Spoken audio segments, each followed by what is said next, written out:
کې به ډېر انسانانو څوک چې به ښځه پیدا سوله انجلۍ به پیدا سوله پریشانه بولو او بیم به څه چم کول دغه کوچنۍ به ژوندۍ په خاورو چخله پټوله به او درېیم به څه کول په میراث کې به دې ته حصه نه ورکوله بلکې دا ښځه خپله میراث وله په معنی په مال کې چې د سړي سره کم پیسې پاتې شوي دي سونه ده چاندي ده دا به وارثانو ته میلاوېدل دا رقم ښځه چې وله دا هم میراث وله نو اوس شو جاهلیت کې اوله خبر دا وله چې کوچنۍ به پیدا سوله مور و پلار معاشره کورنۍ دا به ټول پریشانه وله غمګینه به وله تندیان به یې تریو نیولي ولو ولې انجلۍ پیدا سوله دویم به څه کول چې بیا به پیدا سوله د هغه وروسته د هغه ژوند نه برداشت شوی یدسها فی التراب دغه انجلۍ به ژوندۍ په مځکه چخله دفن کوله به د هغې ژوند نه برداشت شوی او بل دا دی چې سړی به مړ سلو نو لور یې پرېښوله ښځه یې پرېښوله خور یې پرېښوله دا یوې ته هم د په میراث کې د وارثانو هغه حصه نه ورکوله بلکې دا ښځه د جاهلیت والا خپله میراث ګڼله چې دا هم مال میراث دی د سړي څخه پاته سوی دي فلاني ته پیسې ورسېدې بل ته سونه ورسېده بل ته چاندي ورسېدله بل ته غوا ورسېدله بل ته موټر ورسېدي فلاني ته فلاني ښځه ورسېدله او څوک چې به اسلام ظاهر اصولو نو بیا اسلام چې کوم دی هغه د ښځو حقوق مقرر کړل ښځې ته خپل حق ورکوي او دغه رقم ښځې د حق د مساوات ورکوي او حق د انسانیت یې ورکوي چې ښځه چې کوم د هغه برابره ده د نارینه سره په انسانیت کې هم او په حقوقو کې هم څه معنا د ښځې خپل دایره د حقوق ده د نارینه خپل دایره د حقوق ده او دا ښځه حیوان نه ده دا مال نه ده دا انسان ده نو د ښځې سره په معامله د انسانیت کې او بل څه کې ښځې ته به خپل حق چې الله مقرر کړی دی هغه حق به ورکوي دا نه ده چې ښځه سره حق لري نه ځکه قرآن کریم سوره بقره کې ذکر کوي ولهن مثل الذي علیهن بالمعروف لهن دې ښځو دپاره مثل الذي په مثال د هغه حق دی علیهن چې په دې باندې دی بالمعروف په حق طریقه باندې د عرف مطابق د شریعت مطابق باندې ښځو دپاره چې کوم دی هغه حقونه شته قرآن کریم ثابت کړي دي او نبی علیہ السلام فرمایي چې النساء شقائق الرجال دا ښځې چې کوم دا سکه خونې ده د نارینهو سکه خور ده هره ښځه چې کوم دا د نارینه چې ده سکه خور ده څه معنا لکه څنګه چې انسان د خپلې خور سره ښه کوي نو دا رقم به د نورو ښځو سره هم ته څه کوې ښه به کوې معنا دا ښځه غلامه مه بوله دا منځه مه بوله دا حیوانه مه بوله او دا رقم د انسانیت یې مه باسه لکه څنګه چې خپل خور ته خپل لور ته په کم نظر ګورې هغه رقم به و نورو ښځو ته هم ګورې او بل دا د اسلام کې ښځې دپاره حق د مالکیت او حق د ملکیت دواړه ثابت دي معنا ښځه خپله هم مالک د یو مال جوړېدی سي او بل څوک هم مالک جوړوی سي دومره اختیار اسلام ورکړی او زموږ معاشره کې خو ښځه دونه اختیار نه لري چې یا خپله د شي مالکه سي یا بل څوک مالک کېدی شي اوس وګوره چې تا کم مال په ولور کې میلاو سوی دی لره په واده کې چې کوم سامان وي لوښي دي کپړې دي دا رقم سونه ده چاندي ده کور دی دا چې کوم دی دا ګوره دا د ښځې حق دی لیکن زموږ په دې معاشره کې د پښتنو دا حق ښځې ته نه دی ثابت بلکې پر دې باندې خسر خواشه میړه لیورونه او دا رقم دا نور د لیوره چې کوم یا د سړي چې کوم خونې دي دا پر کاږي هغه بغیر اجازت استعمالیږي د هغې د خونې ایستل کېږي سونه او چاندي باندې ښځه اختیار نه لري بلکې میړه په هغه باندې قابض وي څه وخت یې خرڅوي هغه وخت یې خرڅ کړي ښځې سره مشوره نشته دا رقم دغه نور کور چې کوم دی د هغه په استعمال کې هم ښځه شیش نه وي خود مختار نه دي. نو دا چې موږ ځان ته مسلمانان وایي دا مسلماني نه ده. دا چې برای نام سټیپ نوم د اسلام دی او د اسلام جړې موږ کاټو. ځکه قرآن کریم او اسلام چې کوم دی هغه دې لره حق د تملک او د تملیک دواړو ورکړی دي. دا رقم ښځه چې کوم دا تجارت هم کوي چې ګوره د زموږ معاشره کې دا ناممکنه خبره ده چې یو ښځه تجارت وکړي. حضرت خدیجه رضی الله تعالی عنها هغې تجارت کوي، خو د تجارت د ښځې دپاره خپل شرایط دي چې په هغه شرایطو باندې برابر وي. ښځې دې هم دا رقم نه کوي چې بس ما ته اسلام حق راکړی زه بلس مخ باندې د باندې وځم دکان ناباسم زه به تجارت کوم، د نارینهو سره مخامخ معاملات کوم، دا به نه کوي. نن تجارت وکړه په خپل حد کې دننه د ښځو سره د ښځو شان راوړه هغه خرڅوه په ښځو باندې. نو دا چې سلو دا تجارت د ښځې دپاره جایز دی. په خپل حد کې دننه د ښځې دپاره تجارت دا جایز دی. دا رقم ښځه چې کوم د هغه په خپلو شرایطو باندې د کوره څخه وتی سي. اسلام چې کوم شرایط مقرر کړي دي. موږ بعضې خلک چې کوم دی هغه دا رقم سختي کوي چې ښځه ګسه د کوره نشي وتلی چې لږ د دین هوا پر لګېدلي. او بعضې خلک چې کوم دی هغه چې بیا جاهله وي هغه بیا ښځه د هر څه دپاره د معاملي ضرورت دپاره هم به ښځه د باندې په مارکېټ کې ګرځي، بنګړۍ دپاره هم دا چیز ځي، بازار له ځي، مارکېټ له ځي، دوکاندار صاحب برای راست دغه کې بیع کوي. دا رقم ښځه ده چې حق د هیبې لري. دا خپل مهر چې کوم دی هغه هیبه کوی سي وینې او قبضه کوی هم سي. لیکن موږ د خو مهر چې کوم دی برای راست په دې معاشره کې چې ښځې ته یې ورکړي دا ناممکنه خبره ده. مهر چې کوم دی دا به مور پلار قبضه کوي، هغه به په خپل ثوابدید باندې سره کم دی استعمالوي، کم شی له راوړي، خوښ یې دي خوښ هغه به دا د مور د پلار کار دی. نو قرآن کریم ذکر کوي وللنساء نصیب مما اکتسبنا، د ښځو دپاره برخه ده، حصه ده، مما د هغه ماله څه اکتسبنا چې دوی ګټلي وي. نو ګوره قرآن کریم سوره نساء آیت نمبر 32 کې ښځو ته نسبت د کسب کړی دی چې کم مال کم شی دی وګټي دا د دې حصه ده. ښځو دپاره هغه مال دی چې دی ګټلی وي. نو ګوره ښځو لره حق د تملیک دا او دا رقم ښځو لره تعلیم حق حاصل دی. تعلیم حق صرف حاصل نه دی بلکې تعلیم فرض دی پر ښځو باندې. او زموږ په معاشره کې تاسو وګورئ چې ښځه چې کوم د هغه تعلیم افراط و تفریط ښکار ده. بعضې چې کوم د هغه تر BA او تر FA او تر MA پورې تر MPhil پورې ښځې له کړي بغیر محرمه دا ځي سکول له کالج له یونیورسټۍ لره وینې او تعلیم حاصلي بغیر پردې. دا یو طرف سو.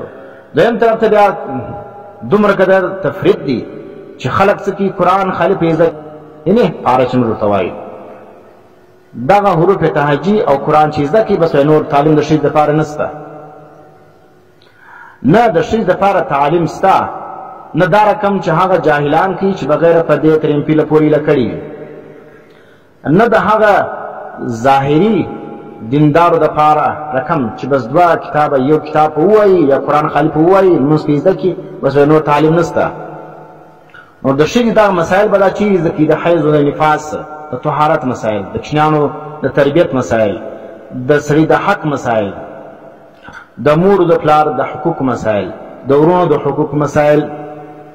دا رقم د مشرانو د حقوق مسایل دا به چیرې زده کړي؟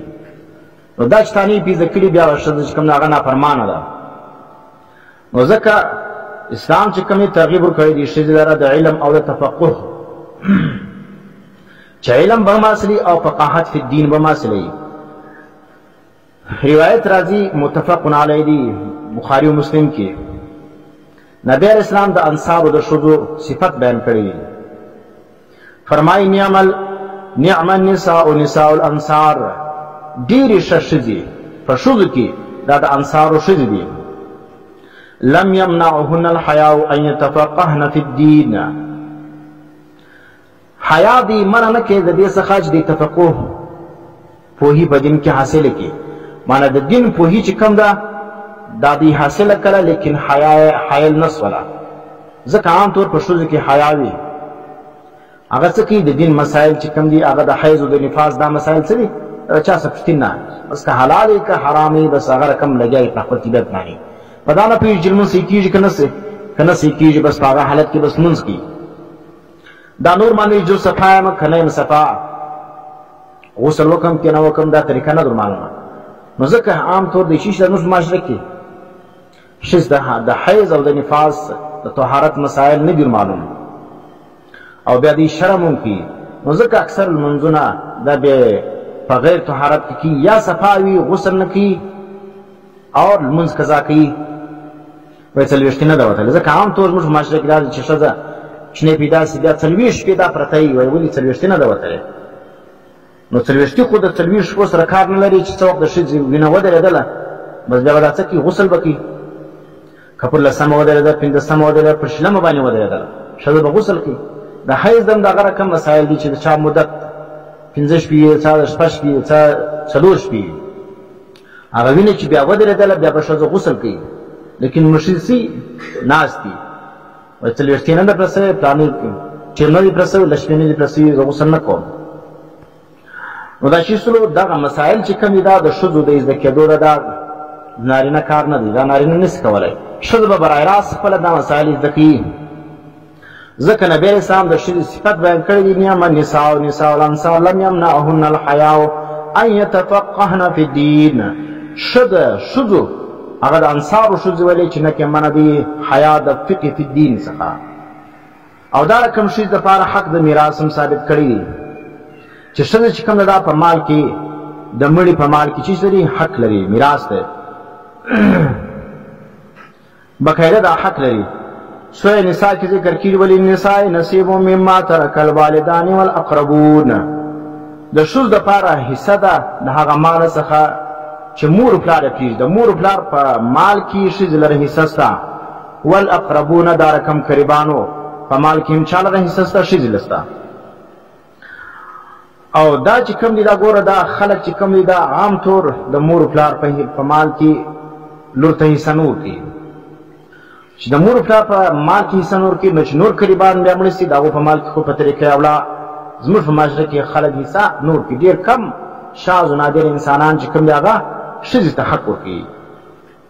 د میړه په مال کې ښځې ته حصه نه ورکوي، د مرګه بعد لور ته نه ورکوي، خور ته نه ورکوي. وینې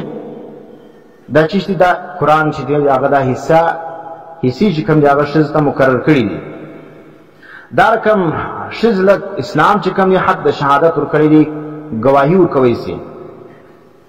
او دا رقم دا ښځه مسؤول ګرځولی ده عن الامر بالمعروف والنهي عن المنکر. د ښځې څه دا پوښتنه کېږي چې دا د ښه کار حکم ولې نه کړی، د دې بد کار څه دا خلک ولې نه منع کړي. څه معنا اوس ښځه چې کوم دی هغه خو اختیار په خپل کور کې لري چې د خپل کوچنیان دي، وینې تر دې تر لاس لاندې چې کوم څوک وي د هغو په باره کې ودې څه پوښتنه کېږي چې تا د دې ته د ښو کارو حکم کړی ولو او د بل څه منع کړي وو که نه وو کړي. نو که کړي ولو خلاصه به که نه وو کړي د دې څه پوښتنه کېږي. اوس سوال دا دی چې دا ښځه به امر بالمعروف و نهي عن المنکر کوي، دا خو بغیر تعلیمه کېږي نه. چې ښځې ته خپله معلوم نه دی چې دا شی جایز دی که ناجایز دی، دا حلال دی که حرام دی، نو ښځه به څنګه امر بالمعروف و نهي عن المنکر وکړي؟ نو ځکه تعلیم د ښځې دا لازم شی دی.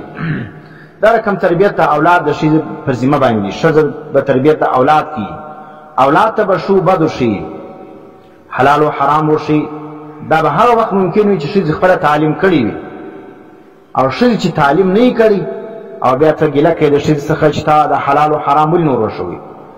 نو په کار دی چې د ښځو د تعلیم خاص اهتمام وسي په خپلو شرایطو کې، په خپل چې کوم لوازمات د ښځو دپاره.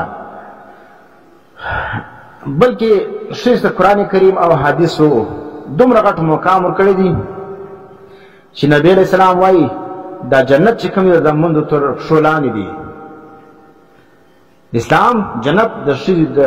د مور تر پښو لاندې ګرځولی دی. سړی د مور خبره ومني الله به جنت ورکوي. او دا رقم اسلام چې کوم دی هغه ګرځولی دی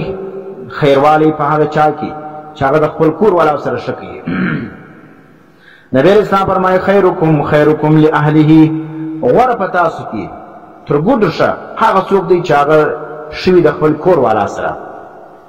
او نن که سړي واده وکړي د واده بعد بیا سړی ولاړې خپلې خونې لره لږ وختي ولاړې تر پخوا بیا مور پلار پروپیګنډې پسې کوي چې دا نو د ښځې تابع سلو، دا د ښځې بیا د دې ما په سپیسلو او مور پلار پریښول نو دا رقم خبر باندې فسادات راځي معاشره خرابېږي دا څه پردي ښځه نه ده خپله ښځې ده په نکاح باندې ده نو پروا نه لري د واده بعد کتابو لیکلي د سړي د هلک په رویه کې به خامخا تبدیلي راځي ځکه د په زندګي کې یو بل څوک راغلی پخوا چې و د واده مخکې د رویه د مور پلار سره یو رقم وله بل څوک نه و پکې داخل نو ځکه دی بچي شو براه راست به مور پلار نه راکړي اوس چې څه وخت د په زندګي کې بل څوک راغلی واده یې وکړي نو اوس د زندګي لږ بدله شوله هغه رقم زندګي نه ده نو په کار یې دا مور پلار چې کوم دا په څه وجه دا ګیلې کوي ځکه دین تعلیم نه دی کړی چې دی تعلیم کړی وای نو نن به دا ګیلې نه کولی او د دا رقم ګیلو څخه معاشره خرابېږي بیا جنګونه وي فسادات وي قتلونه وي دا اوس هم په دې پټه کې چې پر دا رقم مسایلو باندې باقاعده د یو کور څخه 5 جنازې ووتلې پر دا رقم کوچني مسایلو باندې دا د څه وجه ده دا جهالت دی چې خلک و د خلکو په حقوقو باندې د انسان په حق باندې پوهېږي نه چې کوم شی حق نه وي هغه ته حق وایي چې کوم شی حق وي هغه ته بیا حق نه وایي فرمایي خیرکم خیرکم لاهلي غوره په تاسو کې هغه دی چې هغه غوره وي د خپل کور والاو سره د خپلو شیانو سره د خپلو ښځې سره چې ښه کوې ته تر ګوډو ښه په اسلام کې او په پښتنو کې چې سره د خپلو شیانو سره ته ښه سې ته تر ګوډو بد سړی د خپلو ښځې سره به داسې ګرځې لکه پردی سړی وانا خیرکم لاهلي نبی اسلام زه غوره یم په تاسو کې د خپل اهل سره زه تر ګوډو ښه یم د خپل کور والا سره نو د نبی اسلام طریقه دا ده چې انسان به د خپل کور والاو سره د خپلو ښځې سره د خپلو کوچنیانو سره د خپل مور پلار سره ښه کوي نو دا سړی بیا چې ده ښه سړی وي او که چیرې دا رقم نه کوي نو دا سړی چې کوم دی هغه ځان ته مسلمان وایي لیکن د اسلام په نامه باندې به دا سړی ګمراهي پھیلاوي جهالت پھیلاوي غلط شان پھیلاوي الله پاک موږ ته دې خبر باندې عمل کوو فکر وکړه